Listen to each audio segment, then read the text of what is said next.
et bienvenue pour ce premier podcast qui vous est proposé par la Fondation Création d'entreprises du groupe Banque Centrale Populaire, qui est une structure associative à but non lucratif qui vise à accompagner et à soutenir les porteurs de projets et les TPE à l'échelle nationale.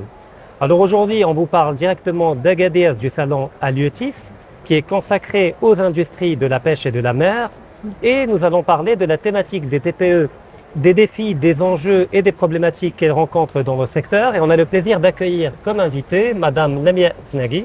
Bonjour. Merci, bonjour, c'est Rachid. Alors, tout d'abord, merci d'avoir accepté notre invitation. Avec plaisir. Je rappelle que vous êtes directrice de la Fédération nationale des industries de la pêche depuis 2014. Et donc, vous connaissez toutes les difficultés, mais également toutes les opportunités qu'offre le secteur. Alors, on va y aller directement avec la première question. Donc, pourriez-vous nous donner un bref aperçu du poids des TPE et des PME dans le secteur ou les secteurs de l'industrie de la pêche et de la mer au Maroc? Alors, merci, c'est Rachid. Tout d'abord, je vous remercie de m'avoir invité à cette discussion. Très heureuse d'être parmi vous aujourd'hui. Alors, vous m'avez dit que je connais très bien toutes les difficultés, les opportunités. Je dirais non, parce que nous sommes dans l'océan et l'océan, c'est large. c'est très, très large. Et donc, on ne finira jamais de découvrir. Il y a beaucoup de choses à découvrir sur le secteur. Alors, le secteur des industries de transformation et de valorisation des produits de la pêche, il regroupe environ 400 entreprises de transformation dans les différents segments de la transformation et de la valorisation des produits de la pêche. Et avec une bonne partie de petites, de moyennes et de... Bonne partie majoritaire, moitié-moitié? Un peu plus que la moitié. Un peu plus que la moitié. Qui sont des petites entreprises, petites et moyennes entreprises. Ce qui n'est pas rien quand même. Ce qui n'est pas rien, ce qui n'est pas rien. Et donc, qui dit petite et moyenne entreprise dit besoin d'accompagnement, besoin d'être à l'écoute de leur développement, etc. Et le rapport qu'entretiennent les grandes avec les petites et moyennes entreprises, est-ce que c'est un rapport de complémentarité, d'écosystème ou de concurrence, ou un peu les deux? Ben, il y a un peu de tout. Il y a un peu de tout. Il y a de la complémentarité. Il y a aussi un rapport d'écosystème. Parfois, on voit certaines entreprises qui sont fournisseurs de grandes entreprises, etc., ou bien qui vont ensemble dans certains marchés. Il y a aussi un peu de concurrence pour être honnête. Tant mieux. Enfin, c'est normal et c'est sain pour le secteur. D'accord. Alors, dans ces vastes océans que vous avez décrits, qu'est l'industrie de la mer au Maroc, quels sont les segments ou les marchés les plus attractifs pour les TPE et les PME? J'imagine qu'elles ne peuvent pas être présentes dans tous les segments, vu les taux de rentabilité, les barrières à l'entrée en termes d'investissement, de capital. Donc, quels sont les segments les plus attractifs pour les TPE et les PME? Voilà, donc le secteur en ce qui concerne la pêche, nous sommes limités par les ressources. C'est-à-dire que la ressource aujourd'hui, bien que le Maroc soit doté, alhamdoulilah, de ressources abondantes, de ressources halieutiques. Avec une double ouverture maritime, l'Atlantique, la Méditerranée. Pour pouvoir maintenir ces ressources à un niveau soutenable, on est limité par un quota et donc les ressources ne sont pas illimitées et donc on est obligé de prendre compte de cette Parce qu'il y a un renouvellement qu'il faut respecter des ressources. Il faut respecter. Nous, on appelle à ce qu'il y ait un peu plus comment dire, développer ce créneau-là de la durabilité pour faire en sorte que les niveaux soient économiquement rentables, mais écologiquement soutenables pour qu'un plus grand nombre d'entreprises puissent s'intégrer dans le secteur. Ça d'une part. D'autre part, il y a toute la partie transformation et notamment l'innovation dans la transformation qui présente de nombreux atouts et de nombreuses potentialités et qui reste encore pas très exploré. Déjà pour les gens qui ne connaissent pas le secteur, qu'est-ce que vous entendez par transformation? Donc on a le poisson frais, voilà, la matière première. Après, on peut en faire quoi techniquement? Aujourd'hui, on en fait principalement 5 catégories de produits. Il y a la transformation en conserve, tout ce qui est conserve de poissons. Il y a ce qu'on appelle la congélation, la surgélation des produits de mer. Il y a aussi la fabrication de farine et huile de poisson. Il y a la semi-conserve des produits. L'aquaculture aussi est une forme de transformation. D'ailleurs les algues, je crois, la culture d'algues. Voilà, et puis tout ce qui est transformation des algues et le traitement des algues marines est aussi une autre transformation. Donc principalement, nous restons concentrés sur ces segments.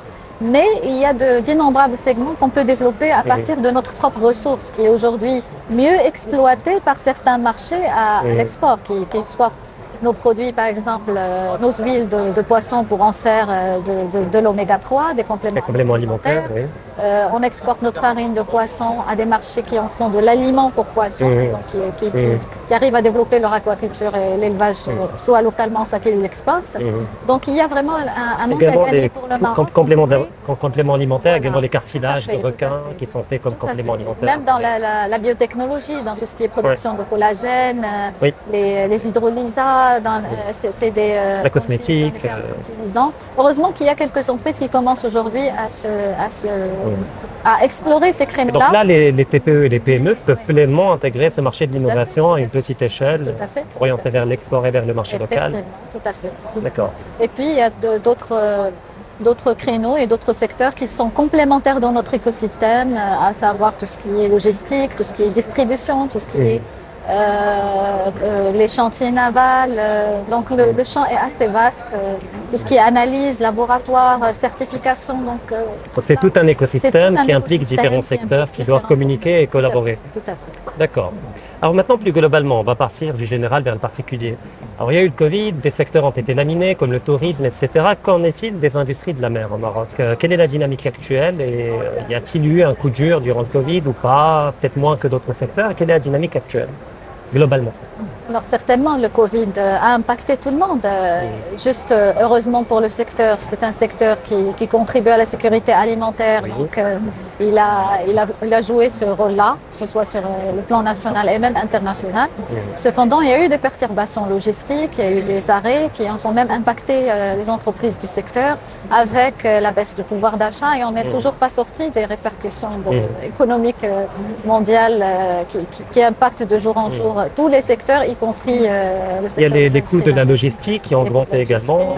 Voilà, le transport, la rentabilité. La rentabilité, effectivement, et la pression sur les opérateurs pour diminuer les coûts, pour s'adapter à l'inflation, etc. L'avantage, c'est qu'il y a eu un repos naturel pour les poissons qui ont pu se reproduire durant la période du Covid, vu qu'il y a eu moins d'activité dans le domaine de la pêche, ou non peut-être. Bon, la pêche ne s'est pas trop arrêtée pendant le Covid, heureusement, parce qu'on a pu travailler aussi pour que les marins pêcheurs puissent reprendre leurs activités, etc. Il y a eu quelques perturbations. Vous savez très bien que le secteur est quand même important et stratégique, et notamment pour une bonne tranche de la population. Donc, il faut veiller à ce qu'il soit quand même opérationnel. Donc, ça a été... D'accord. Donc, globalement, il y a eu des difficultés, mais on peut dire qu'aujourd'hui, il y a un début de redémarrage, ou pas encore. Redémarrage difficile, je dirais, parce qu'il y a toujours toutes ces répercussions-là de l'environnement. En plus des contraintes dont on va parler qui sont structurelles. Voilà, effectivement, en plus des contraintes qui devraient être dépassées pour que le secteur puisse libérer son plein potentiel de croissance. Et donc les premiers à souffrir, globalement, j'imagine, il s'agit des TPE, des PME, davantage que des grands groupes du Covid et des répercussions du Covid. Tout à fait. D'accord. Et donc il y a un nombre de faillites probablement qui a augmenté ou non? Je dirais que les faillites ne sont pas particulièrement liées au Covid. Ils seront liés à peuvent être liés à d'autres facteurs, notamment parce que le secteur il est spécifique, il faut qu'il y ait un accès à la ressource, il faut qu'il y ait aussi une orientation sur le marché extérieur parce que c'est un peu lui qui attire environ plus de 85% de la production. Et donc, il y a certaines entreprises qui n'ont pas pu peut-être maintenir ce cap-là, qui n'ont pas pu faire face aux prérequis ou autres et qui se sont vues, qui ont disparu. Et notamment, par exemple, des entreprises qui avaient des difficultés en termes d'accompagnement, de financement, etc. Peut-être qu'on viendra plus tard sur ça. D'accord. En partant d'un exemple concret, alors on a un entrepreneur marocain, il a un petit capital qui peut atteindre par exemple 1 million de dirhams. Il veut intégrer le marché des industries de la pêche, soit la transformation, soit la pêche, etc. Quels sont les prérequis pour intégrer ce marché-là quand on est une TPE ou une PME? À part le financement, il y a un savoir-faire qu'il faut acquérir. Est-ce qu'on peut l'acquérir localement? Est-ce qu'il y a des technologies? Alors moi je dirais premièrement, il faut avoir du leadership. Parce que c'est un secteur qui a plein d'opportunités mais aussi beaucoup de défis. Donc il faut aimer le secteur, il faut avoir un leadership qui est capable de gérer la transformation de l'entreprise, qui est capable de s'orienter, comme j'ai dit, vers les marchés extérieur, qui est capable de résister aux différentes, comment dire, je dirais, les défis. Ce sont des défis, que ce soit ici, localement, pour développer cette entreprise, pour avoir accès aux différentes ressources, pour développer les compétences, pour se mettre à niveau de plusieurs, d'autres entreprises qui sont présentes dans le marché depuis plusieurs années déjà. Et aussi pour répondre au marché international qui n'est pas facile, qui demande une réactivité, qui demande un intérêt porté dans le créneau alimentaire, sur la sécurité alimentaire, qui est quelque chose de très très spécifique et très particulier. Donc il faut que l'opérateur qui veut se lancer dans ce secteur dispose des atouts personnels qui lui permettent de résister, qui lui permettent d'aller chercher les dispositifs nécessaires, de s'allier avec des partenaires, etc.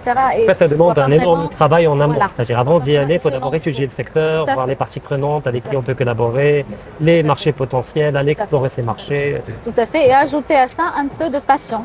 Oui, là, il faut aimer ce qu'on fait. Il faut aimer ce qu'on fait. Parce que généralement, on voit certains opérateurs qui n'ont pas ce supplément et que l'opération d'autant plus rude pour eux que pour une personne qui cherche une rentabilité dans le développement de l'entreprise. D'accord.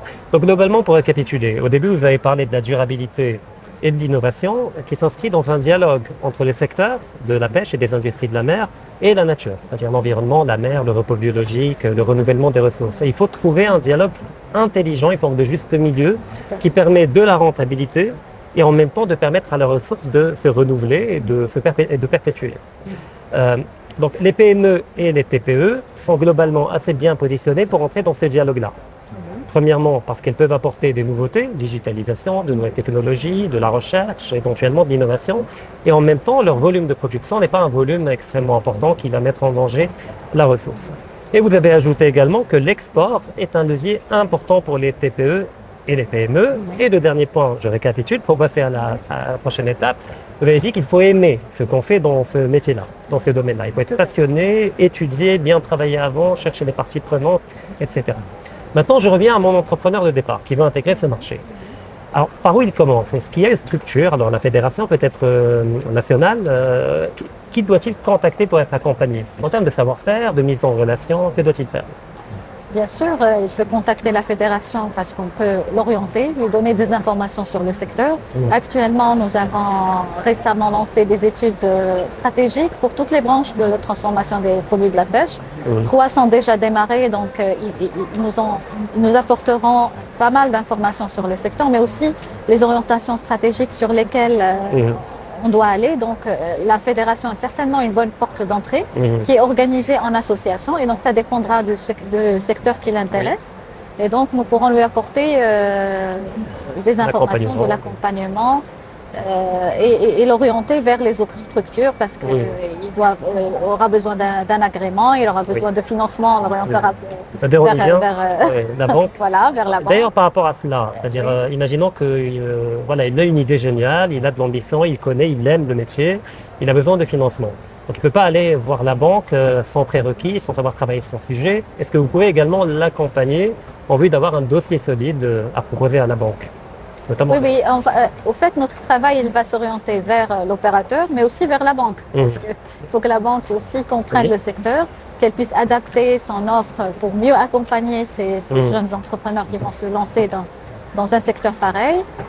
Et aussi tenir compte de ça pour informer les demandeurs. Donc, c'est adapter les deux, parce que généralement, tout à l'heure, vous avez parlé de dialogue, et c'est vraiment ça la clé, c'est le dialogue, que ce soit entre les différentes parties prenantes de l'accompagnement et pour qu'on puisse répondre au mieux aux besoins de ces entreprises qui sont déjà là, déjà accompagner les entreprises qui sont déjà là et qui pourraient être en difficulté et accompagner les nouveaux entrants aussi pour qu'ils soient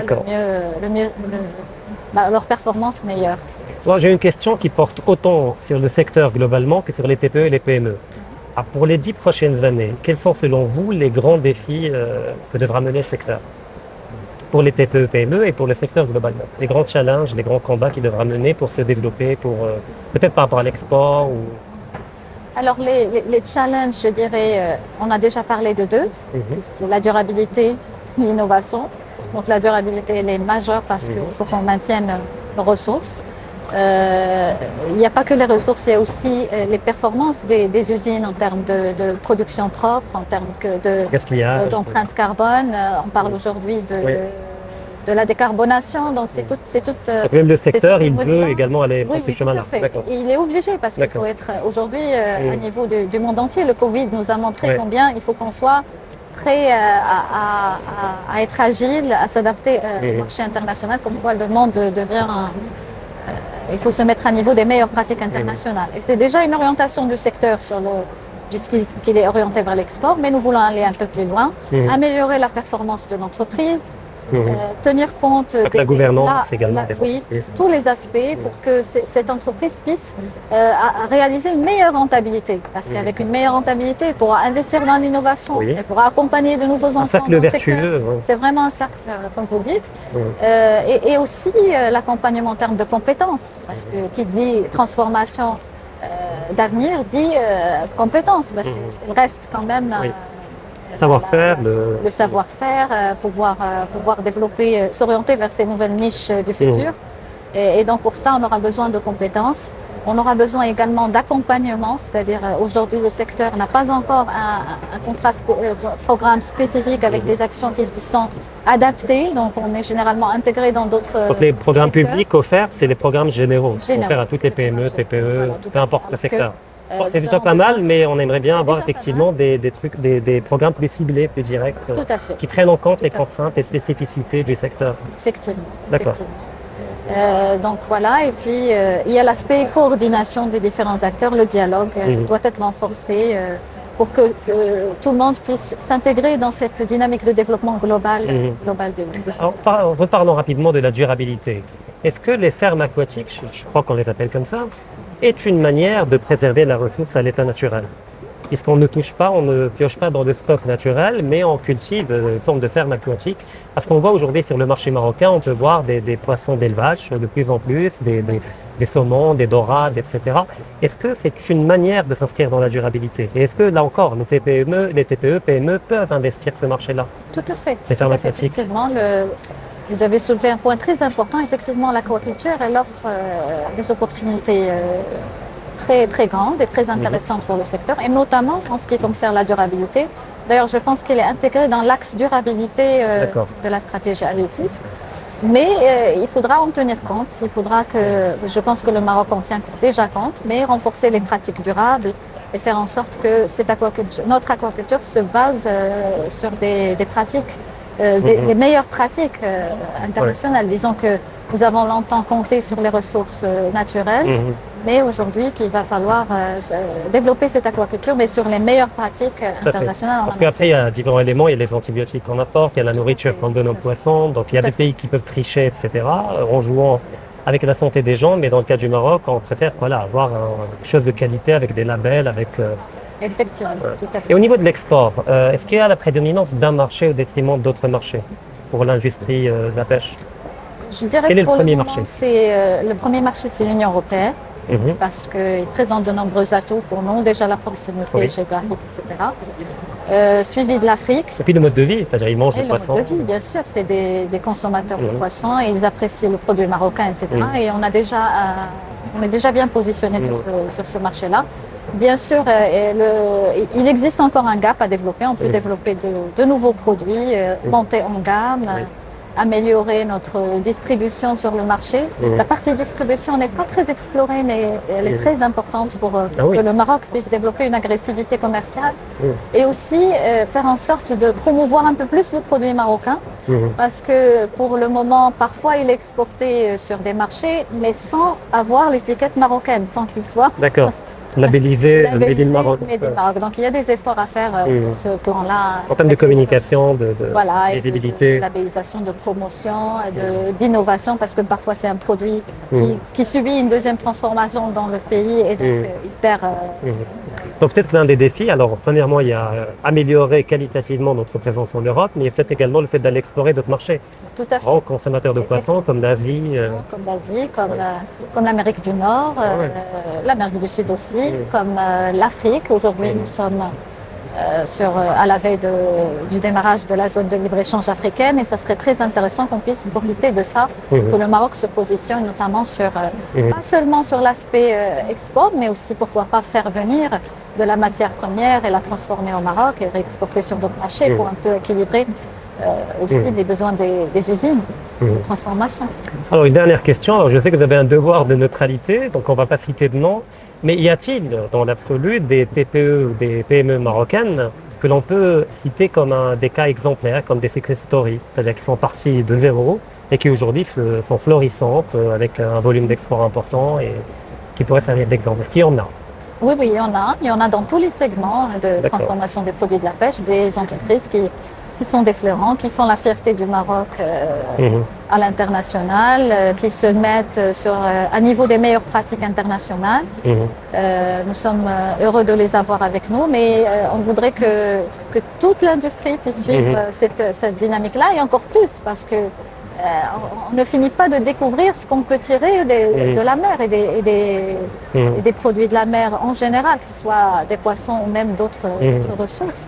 Donc, et le champ est très très grand, mais il faut qu'on travaille tous sur ça et qu'on diversifie davantage cette belle industrie pour le bonheur de tous les Marocains. Pour le bonheur de tout le monde. Et bon, dernier élément, on a parlé des parties prenantes, on a parlé notamment du financement, enfin de l'accompagnement en amont du financement, et puis aller voir la banque avec un dossier solide, bien détaillé, bien travaillé. Mais la banque n'a-t-elle pas un autre rôle à jouer auprès des acteurs dans le marché, autre que celui du financement? En quoi la banque peut-elle aider également? Alors moi, je dirais que si la banque se limite au rôle de financement, ça n'apporte pas de valeur ajoutée. Justement parce qu'aujourd'hui, on demande à l'entreprise de nous ramener cette valeur ajoutée, cette innovation, alors que les acteurs qui travaillent avec elle restent sur leur mode traditionnel, c'est pas possible. Il faut que tous, on change de casquette et qu'on aille défoncer les portes ouvertes et qu'on change la façon avec laquelle on accompagne le secteur. De notre côté, nous, en tant que fédération, il faut qu'on se repense, qu'on se réinvente et qu'on apporte de nouvelles possibilités d'accompagnement aux entreprises pour aller plus loin. La banque aussi a un rôle central à jouer parce qu'elle peut nous éclairer sur des nouveaux marchés, nous éclairer sur des nouveaux produits, accompagner les porteurs de projets dans leur business plan, dans l'identification des opportunités là où ils sont. Donc c'est très important cette partie accompagnement, elle est fondamentale et surtout si on veut se développer autrement et qu'on veut développer cette valeur ajoutée tant souhaitée. Lamia Aznagui, merci infiniment pour tous ces éclairages-là et je redis à tous les gens qui seraient intéressés par intégrer le marché des industries de la pêche de premièrement contacter la Fédération nationale des industries de la pêche pour être accompagnés, orientés et puis de vous rendre sur le site internet de la Fondation Création d'entreprises. Je rappelle, c'est www.fcebp.com afin de voir comment la banque pourrait dans un deuxième temps également vous accompagner, vous orienter en tant que porteur de projet et en tant que futur entrepreneur et fondateur d'entreprise. Donc je vous remercie infiniment de nous avoir suivis et vous donne rendez-vous très prochainement pour un nouveau podcast.